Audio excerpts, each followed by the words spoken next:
Welcome. My name's Chris Davis. I'm a ketogenic carnivore coach, and today I just want to go over an article that I had found while I was researching for another topic. So, this is from December of 2024. The title is Development and Pragmatic Randomized Control Trial of Healthy Ketogenic Diet versus Energy Restricted Diet on Weight Loss in Adults with Obesity.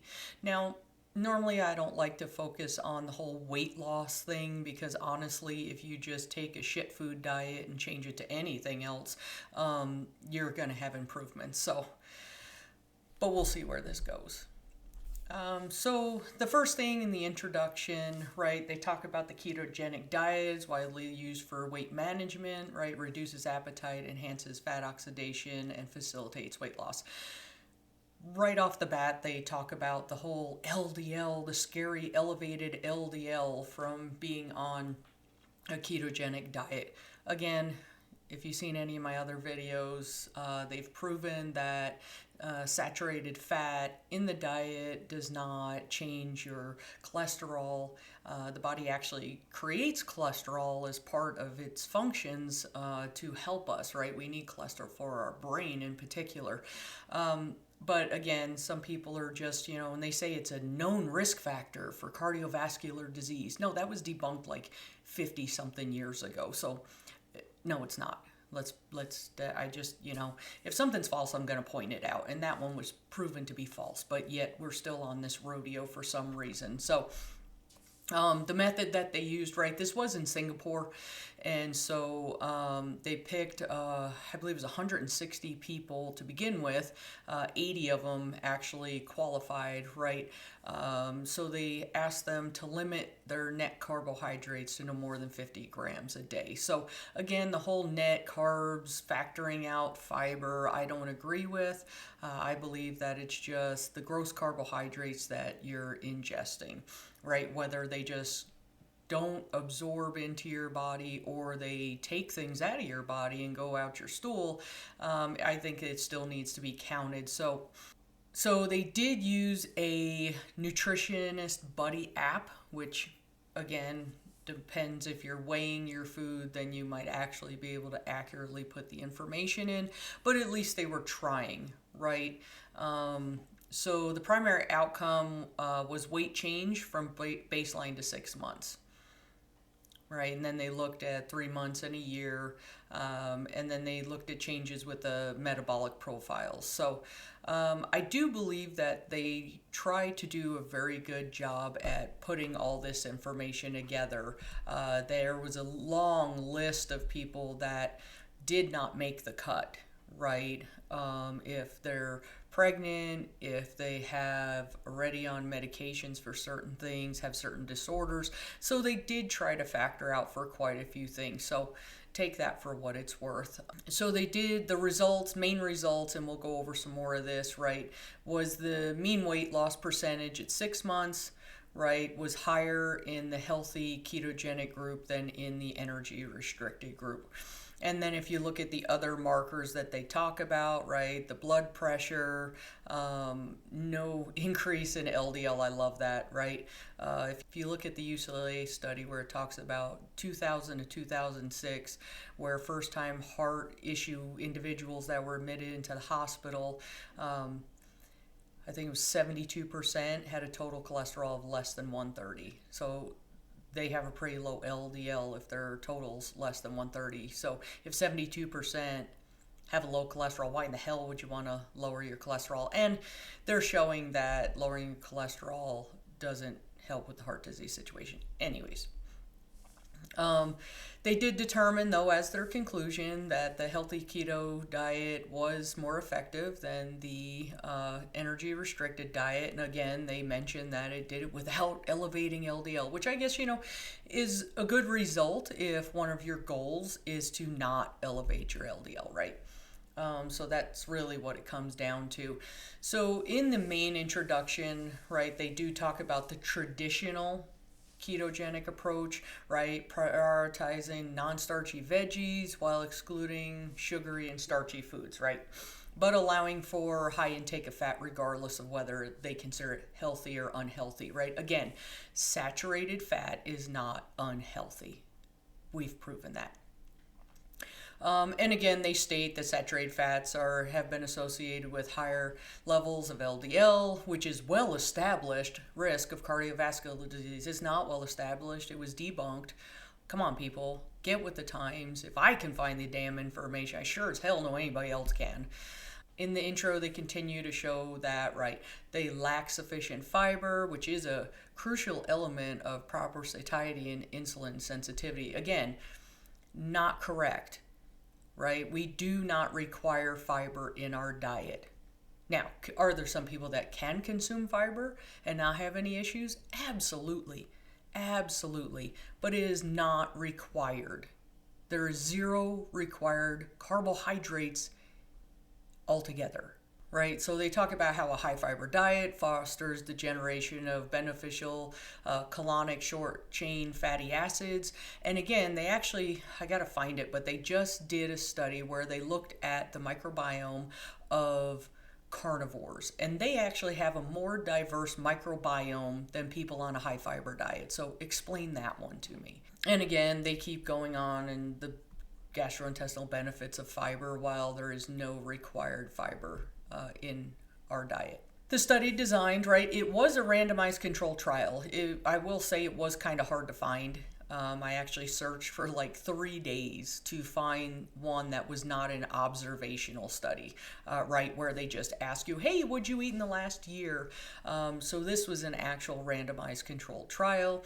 You can see that they actually gave it an identifier number. And then, of course, you know, when you're doing these RCTs, you do have to get this consent to be in the study because it is a lot of work, right? But it helps. It's much better than the observational study, right? It's not perfect, but it is better than asking you what you ate in the last 4 years. Study participants, right? The included people from ages 21 to 65 with obesity, right? Because again, this is looking at people with obesity. So they had a BMI of 27.5 to 40. They spoke English or literate in English, and they had a smartphone, right? And that's because they were logging their food. So here's the big list, right? You have people that were excluded, right? If they had cancer, eating disorders, heart failure, advanced kidney disease, type 1, type 2, severe cognitive or psychological disabilities, depression, right? So a whole slew of things. If you had it, you're not participating. And so again, I think they did try to do a good job. So what is a quote unquote healthy ketogenic diet, right? And so the way they categorize is a couple of things. So first, 50 grams of net carb daily limit. Again, I go by gross, so my number would be a little bit different. Low in saturated and trans fat. Again, that was debunked, but I understand they're keeping with the scope of don't raise LDL. So they're keeping with their intent of that study. Total fat within 50% of energy intake, adequate protein, 25 to 30, right? They talk about adequate fiber, which the 20 to 30 grams, to me, that means you're at 70 to 80 grams of carbohydrates per day. That's not typically ketogenic, right? It's 20 grams of gross carbohydrates a day. It's 50 grams of gross carbohydrates a day. And so this study is 70 to 80 grams of gross carbohydrates. So, I mean, they supposedly less than 100 grams is low carb, so we can go with that. What I thought I'd show is where I'm at. Now, mine is a little bit different because I am currently experimenting with sourdough bread.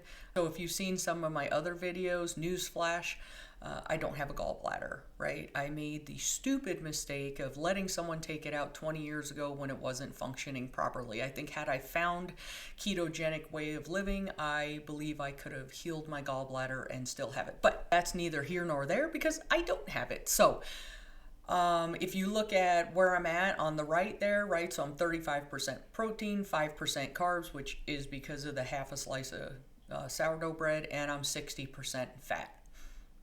right? So in the middle, it's a typical day, right? I have bacon and eggs with cheese and beef bacon for breakfast. I have an 8-ounce hamburger patty. Yes, it is weighed out prior to cooking. It's 8 ounces. Colby Jack cheese and mustard. And then I always have a ribeye steak. Shocker. Usually they're about 18 to 24 ounces. It depends how big the ribeye roll is when we buy it. But I put in this for an 18 ounce. And then, like I said, I'm doing a half a slice of sourdough just to see if it does anything, right? I'll continually experiment.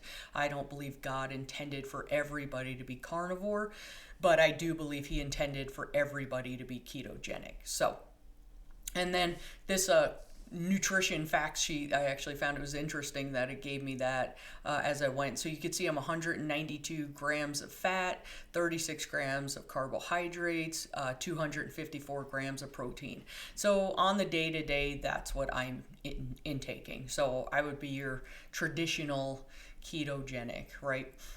So interventions, they did have 7 work groups over the intervention period, which I actually thought was pretty good, right? So that's part of being the randomized controlled trial, right? They go over the foundation of the diet, right? The technology, the physical activity, eating out, home cooking, supermarket tour, and labeling, right? That's important because so many people get hell-bent on the how many calories does this have?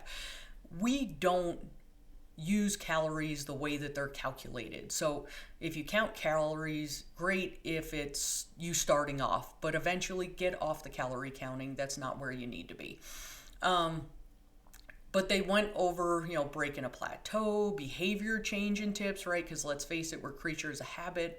And if you've been poisoning yourself for 20, 30, 40 years, you need to break that cycle, and it's going to be work. It really is, and it comes down to how much do you want it.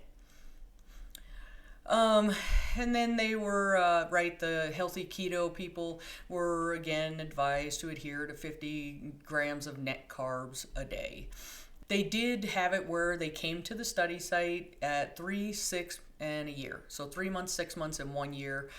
They did 2-day food diaries that were collected, which again, they're using the app, right? So that kind of helps. But they're also trying to say, okay, you're 2 days out from coming, write everything down that you're eating, and they're trying to help them out. One of the things that I did read in the article that I don't believe I added to my PowerPoints was that they actually met with them, right? They didn't just say, okay, height, weight, give me your blood, off you go. They looked and they talked to them, and they actually tried to correct for portion size disagreements there, that they said they had, say, a half a cup of veggies, but it was really a cup and a half because they're not measuring correctly. And so they did try to do a really good job there. So study participants, right? Again, like I said, 160 were screened, 80 were enrolled.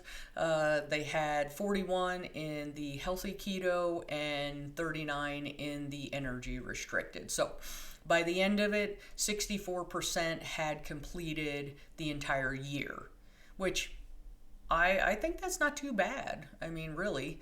So here's a chart just for the baseline data, right? They actually collected quite a bit of data.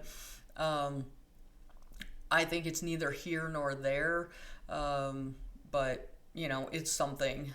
This baseline information is more what I was into, because if you look at it, right, the baseline of like how many calories they were eating, right, total. Not that I look at calories, but it's interesting because like you saw mine, I'm at almost 3,000 calories a day, and my weight does not shift and has not shifted for years.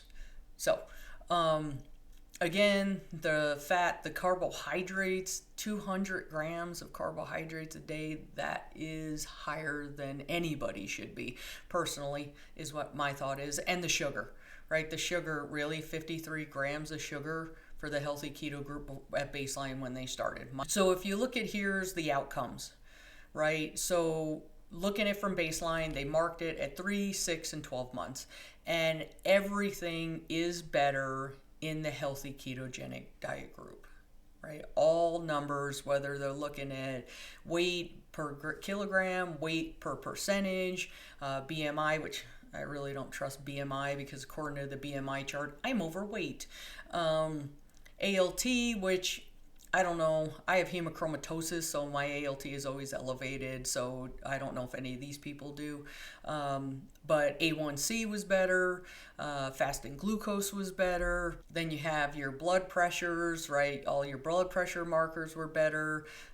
Total cholesterol, all of it was better on the healthy ketogenic diet. So what about the weight loss, right? Because that's really what this study was designed for, was comparing these two diets and the weight loss of obese people. So if you look again at all the markers, the ones that lost, I mean less than 5%, but the ones that really lost greater than 10%, right? It's all better with the healthy keto. So there's something there, right? You don't potentially have to go to fat content that I'm at and the minimal carb that I'm at, right? You could potentially have it where you have more carbohydrates, the 70, 80 gross grams a day, right? And that's one of the challenges that you would have, is determining what that looks like. So they looked at cardiometabolic outcomes, right? So the healthy keto group demonstrated significant within-group improvement in metabolic outcomes, right? And that's A1C, fasting glucose, blood pressure, liver enzymes, lipid profiles, right? Both at the 3 and 6 month intervention. So in contrast, the energy restricted, right? They did have improvements within their group, A1C and fasting glucose. So that's good as well, right? Between group comparisons, right, the healthy group achieved a significantly greater reduction in A1C, liver enzymes, systolic blood pressure, total cholesterol, and triglycerides. Right, so overall, the healthy keto group did better. They actually went over medication changes, which I actually thought was pretty interesting. And so it wasn't like a showstopper, like, oh my God, it's so much different. But they did have, right, in the healthy keto group, 3 participants reduced blood pressure meds, 1 at 3 months and 2 at a year, right? 1 participant did require an increase at 6 months. So I would wonder if they figured out why that was. And so it just goes through the different things, right? In contrast, 4 participants in the ERD required increased medication doses over the study, right? And so again, overall, the healthy keto group did better. So 3 months, right, participants in the healthy keto group were 3.5 times more likely to achieve greater than 5% weight loss, and let's face it, 14.5, 15 times more likely to achieve greater than 10% weight loss, right? And so again, just overall, it was good markers. So I've already made a video about my blood work, but because they continually mentioned the fact that they didn't want to raise LDL cholesterol, I thought I'd put my information on there. So here's my panel, right? This is my January 9th, 2025 panel, and you love the red scary numbers. I just love that they do that because it's based on whatever their range is that they decided based off the people that go to their lab and get their blood drawn. Sorry, they're carb burners. I'm not a carb burner, so my numbers are not going to be most likely in most of their ranges. So do a look at my LDL and it's 103. There's lean mass hyper responders with LDLs of 450. My total cholesterol is 207. Again, I have no desire to lower my cholesterol. Why would I want to lower my cholesterol? And I have a better chance of having a heart attack. No, thank you. And then if you look at the triglyceride to HDL ratio, right, mine is about 0.69, right, 0.6954, some other damn number. You want that lower than 2, preferably lower than 1. And, according to another chart, I've got like a 0.2% chance of having a heart attack in the next 10 years. So I'm going to keep doing what I'm doing. I'm not going to be scared of saturated fats when we've learned since the 1950s that it doesn't cause heart disease. But again, give it to them for finding a diet that doesn't raise LDL, though there's not really a reason to worry about it. But So the conclusion was that the healthy ketogenic diet was more effective, right, in promoting weight loss and improving cardiometabolic profiles in individuals with obesity within a short time frame, right? And why do they say that? To me, yeah, a year, 1 year is not a short time frame. But if you look at someone that's potentially going to live 70 to 90 years, absolutely a year is a short time frame. So what this shows is that you can lose weight having a quote unquote healthy ketogenic diet, not consuming high amounts of saturated fat. With that being said, I don't know that that means that you're healthy, right? Because the information that's coming out about colorectal cancer and it being the veggies and grains that ferment in your large intestines that are causing the problem, I just don't know that I'd be willing to chance it. I mean, you do you, but skinny doesn't mean healthy. Right? So, again, I think this was a pretty well done study. I do think that they tried to control it. They tried to educate. They tried their best to show what's better. And I'm hoping that I can find more studies like this. I'll be breaking them down. I've actually quite enjoyed this, so by all means, if you know of a study that I need to look at that I haven't made a video about, by all means let me know. If you like this kind of content, please consider subscribing, tell your friends, share it with your friends. I'm trying to spread the word that we are ketogenic, if not carnivore, by nature. So, with that, I'll wish you a blessed day.